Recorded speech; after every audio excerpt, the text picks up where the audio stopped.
السلام علیکم YouTube family, کیسے ہیں آپ سب لوگ؟ امید کرتی ہوں سب لوگ خیریت سے ہوں گے۔ آج کی ہماری ویڈیو حابیل اور قابیل سے متعلق ہے۔ حضرت آدم علیہ السلام کی زندگی میں ان کے دو بیٹوں حابیل اور قابیل کا ایک اہم واقعہ رونما ہوا۔ حضرت آدم علیہ السلام اور حضرت حوا علیہ السلام کو اللہ تعالیٰ نے اپنی قدرت سے پیدا فرمایا، پھر ان دونوں کے ملاپ سے نسل انسانی کی ابتدا فرمائی۔ قابیل کے ساتھ جو لڑکی پیدا ہوئی وہ بہت ہی خوبصورت تھی، اس کا نام اکلیما تھا، جبکہ حابیل کے ساتھ پیدا ہونے والی لڑکی لیوزا کم خوبصورت تھی۔ جب حضرت آدم علیہ السلام نے شرعی دستور کے مطابق قابیل کا نکاح لیوزا اور حابیل کا نکاح اکلیما سے کرنا چاہا تو قابیل اس پر راضی نہ ہوا اور مطالبہ کیا کہ میرا نکاح اکلیما کے ساتھ ہی کیا جائے۔ حضرت آدم علیہ السلام نے اس سے فرمایا، اکلیما تیرے ساتھ پیدا ہوئی ہے، لہٰذا وہ تیری بہن ہے، اس کے ساتھ تیرا نکاح حلال نہیں۔ قابیل کہنے لگا، یہ تو آپ علیہ السلام کی رائے ہے، اللہ تعالیٰ نے ایسا کوئی حکم نہیں دیا۔ اس پر آپ علیہ السلام نے فرمایا، اگر تم یہ سمجھتے ہو تو تم دونوں اپنی اپنی قربانیاں پیش کرو، جس کی قربانی قبول ہو گئی وہی اکلیما کا حقدار ہوگا۔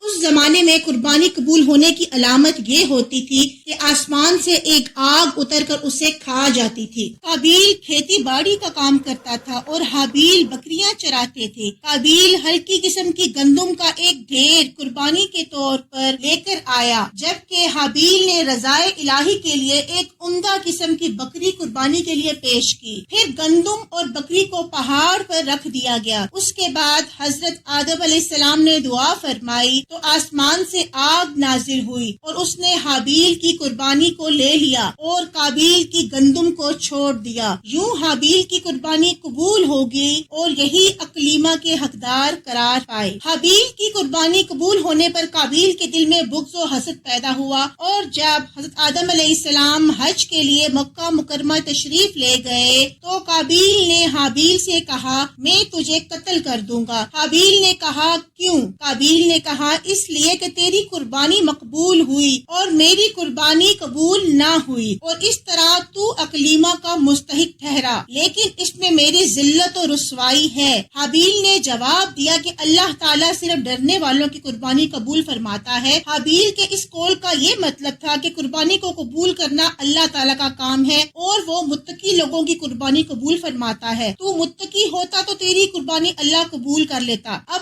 اگر تیری قربانی قبول نہ ہوئی تو یہ خود تیرے افعال کا نتیجہ ہے، اس میں میرا کیا قصور؟ اگر تو مجھے قتل کرنے کے لیے میری طرف ہاتھ بڑھائے گا تو میں تجھے قتل کرنے کے لیے ایسا نہیں کروں گا، کیونکہ میں نہیں چاہتا کہ میری طرف سے ابتدا ہو، حالانکہ میں تجھ سے زیادہ قوی و توانا ہوں۔ یہ صرف اس لیے کہ میں اللہ تعالیٰ سے ڈرتا ہوں اور یہ چاہتا ہوں کہ میں گناہگار نہ بنوں، بلکہ میرے قتل کرنے کا گناہ اور تیرے سابقہ گناہ یعنی والد کی نافرمانی، حسد اور خدائی فیصلے کو نہ ماننے کا سارا گناہ تیرے اوپر ہی پڑے۔ حابیل کی خوف خدا پر مشتمل اس تمام گفتگو کے باوجود بھی قابیل اپنی شہوت کی تسکین کے لیے نفس امارہ کے شر کا شکار ہو گیا اور اپنے بھائی کو قتل کرنے کے ارادے پر ڈٹا رہا، اور بلا آخر قابیل نے حابیل کو مار دیا، اور یوں روئے زمین پر پہلا قتل ہوا۔ حابیل کو قتل کرنے کے بعد قابیل حیران و پریشان ہوا کہ اب اس لاش کو کیا کرے، کیونکہ اس وقت تک کوئی انسان مرا ہی نہ تھا۔ چنانچہ ایک وقت تک وہ لاش کو پشت پر لادے پھرتا رہا، پھر جب اسے لاش چھپانے کا کوئی طریقہ سمجھ میں نہ آیا تو اللہ تعالیٰ نے انسانوں کی تدفین کا طریقہ سکھانے کے لیے ایک کوا بھیجا۔ چنانچہ یوں ہوا کہ دو کوے آپس میں لڑے،